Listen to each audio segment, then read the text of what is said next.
Thanks, Cora. Minister, the cost of energy is putting huge pressure on households, and the fact that 300,000 households are now in arrears with electricity bills shows that. Government TDs, and I listened to Deputy Barry Ward complaining about the energy companies putting up the price of the wholesale price. Of course they're doing it. And you wonder why electricity is getting so dear. Well, 25 years ago, it was 96% publicly owned. We had one of the cheapest electricity supply in the European Union.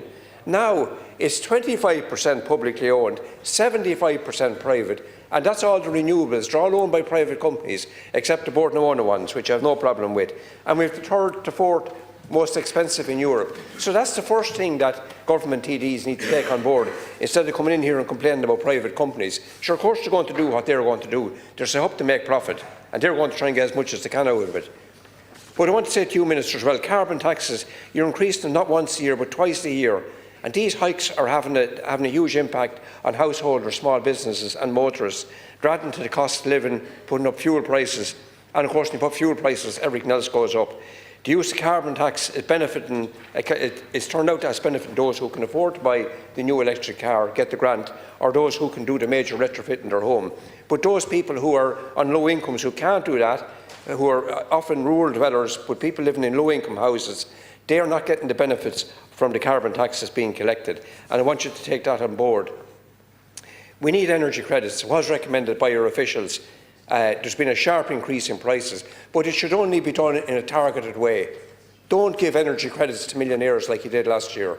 That was okay. You done it before the election. I know why you done it. You know why you done it yourselves. But don't do it this year. Do it in a targeted way to low and middle income households who are facing another long cold winter. And one thing I want you to address, Minister, that housing aid for older persons grants can't be given to people to replace a gas boiler. Because somebody, the officials, or maybe it's just one of you, the ministers, who decided this. I have a case, and we call her Sheila, 67 years old, has a cancer patient. She has living alone on a non-contributory pension. She's a 20-year-old house. Her gas boiler stops working. She can't get a grant from the council, €3,000, to replace it.